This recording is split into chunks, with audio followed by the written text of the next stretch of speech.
Video सत्र में आपका बहुत बहुत स्वागत है। अगर आप टीआरई 2 में बैठने वाले हैं और पॉलिटी का जो वेरी वेरी इंपॉर्टेंट टॉपिक है मौलिक अधिकार फंडामेंटल राइट्स, उस पर आपका कमांड नहीं है तो निश्चित रूप से आप ना कुछ नंबरों के लॉस के साथ आगे बढ़ेंगे।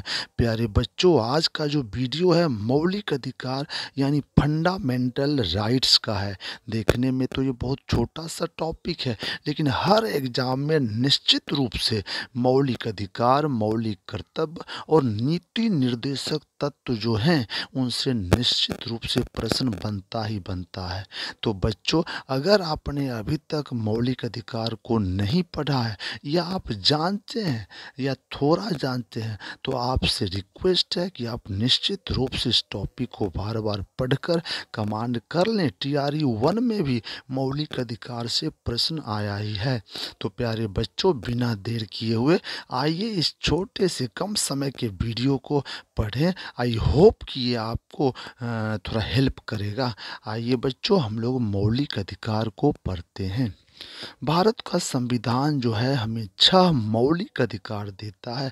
मौलिक अधिकार इसको इसलिए कहते हैं क्योंकि मूल मूल से मौलिक बना है, क्योंकि यह मूल रूप से हमारे संविधान में निहित है। संविधान, मूल जो संविधान है उसमें ये मौलिक अधिकार दिया हुआ है। मौलिक अधिकार ये बहुत ही पावरफुल है, इसको कोई भी सरकार सीमित नहीं कर सकती है और ये सर्वोच्च न्यायालय के द्वारा प्रवर्तनीय है। यानी अगर कोई इसका उल्लंघन कर दे तो हम सीधे सर्वोच्च न्यायालय या उच्च न्यायालय का दरवाज़ा खटखटा सकते हैं। प्यारे बच्चों, आसान सा प्रश्न आपको आ सकता है कि मौलिक अधिकारों की संख्या कितनी है? तो इसका उत्तर होगा कि मौलिक अधिकारों की संख्या 6 है। आपके जवान पे एकदम से जिह्वा पर होनी चाहिए कि 6 मौलिक अधिकार हैं। पहला समानता का अधिकार, दूसरा स्वतंत्रता का अधिकार, तीसरा शोषण के विरुद्ध अधिकार, धर्म की स्वतंत्रता का अधिकार, सांस्कृतिक और शैक्षिक अधिकार और छठा और अंतिम संवैधानिक उपचार का अधिकार। लेकिन बच्चों, आज के एग्जाम में ना ऐसा प्रश्न नहीं पूछता है कि मौलिक अधिकारों की संख्या कितनी है। मॉडरेट क्वेश्चन आपको पूछा जाएगा। मौलिक अधिकार में पूछा जाएगा कि समानता के अधिकारों की संख्या कितनी है। तो यहाँ है ना, समानता का अधिकार 14 से 18 अनुच्छेद जो है इसकी संख्या 5 है। समानता का अधिकार जिसकी संख्या 5 है तो आप 5 आप याद रखेंगे।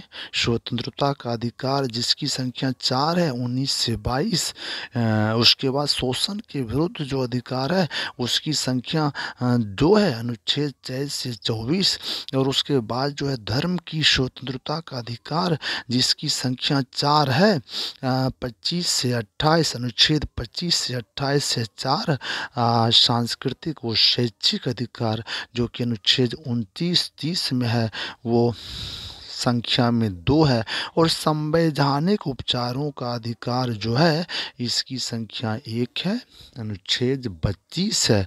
प्यारे बच्चों, इसके अलावा आपसे पूछा जाएगा कि मौलिक अधिकार को किस देश के संविधान से लिया गया है, तो आप इसका उत्तर देंगे संयुक्त राज्य अमेरिका के संविधान से मौलिक अधिकार लिया गया है। प्यारे बच्चों, आप इसको बार बार पढ़ें, याद कर लें। और ये कि इसकी संख्या ना आप याद कर सकते हैं। जैसे इसका क्रम है 5 4 2 4 2 1, 5 4 जो 4 जो 1। यानी स्वतंत्रता, ये समानता का जो अधिकार है उसकी संख्या 5, स्वतंत्रता का अधिकार 4, शोषण के विरुद्ध 2, धर्म की स्वतंत्रता का अधिकार 4, फिर सांस्कृतिक और शैक्षिक अधिकार 2, संवैधानिक उपचार का जो अधिकार है वो 1 है। इससे और ज़्यादा प्रश्न आपको एक जो वेरी वेरी इम्पोर्टेंट है वो आपको पूछा जाएगा कि किस मौलिक अधिकार को संविधान की आत्मा कहा गया है। वेरी वेरी इम्पोर्टेंट है। तो यहाँ है ना कि अंबेडकर जी ने संवैधानिक उपचारों का जो अधिकार है इसको संविधान की आत्मा कहा है। यानी ऊपर के जो भी अधिकार हैं अगर इसका उल्लंघन होता है तो हम अनुच्छेद 32 संवैधानिक उपचार के अधिकार के तहत सीधे उच्च न्यायालय या सर्वोच्च न्यायालय का दरवाजा खटखटा सकते हैं। और इससे एक और जो इम्पोर्टेंट प्रश्न आता है वो ये है कि क्या संपत्ति का अधिकार मौलिक अधिकार है। तो पहले बच्चों आप जान लें कि पहले मौलिक अधिकारों की संख्या 7 थी।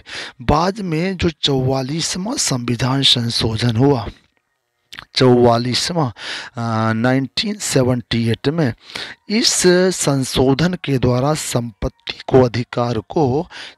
के अधिकार को मौलिक अधिकार से हटाकर इसको एक विधिक अधिकार बना दिया गया। केवल विधिक या कानूनी अधिकार बना दिया गया और उसका अनुच्छेद 300 है।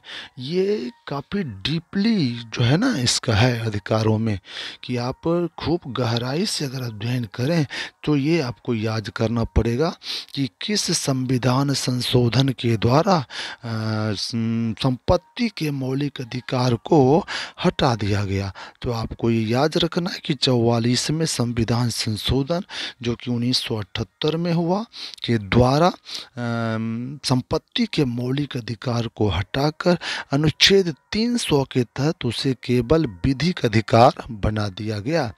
और जो एक इम्पोर्टेंट प्रश्न इससे आ सकता है बच्चों कि संविधान के किस भाग में मौलिक अधिकार है, तो आपको बताना है कि संविधान के भाग 3 में मौलिक अधिकार है। तो ये मौलिक अधिकार हो गया बच्चों। तो उम्मीद है कि आप ना बार बार इस वीडियो को देखें और मौलिक अधिकार का जो टॉपिक है इसको एकदम से अपनी पकड़ इस पर मजबूत बना लें ताकि एग्ज़ाम में एक भी क्वेश्चन आपसे छूटे नहीं। प्यारे बच्चों, आप वीडियो अच्छी लगी हो तो आप निश्चित रूप से अपना लाइक करें, सब्सक्राइब भी करें। अगले वीडियो में हम मौलिक कर्तव्य को लेकर आएंगे, फिर उसके अगले वीडियो में हम नीति निर्देशक तत्व को लेकर आएंगे ताकि ये जो वेरी वेरी इंपॉर्टेंट टॉपिक्स हैं ये आपसे एक भी छूटे नहीं क्वेश्चन इससे। तो मिलते हैं अगले वीडियो में, तब तक के लिए खुश रहिए, आनंद रहिए, पढ़ते रहिए। जय हिंद, जय भारत।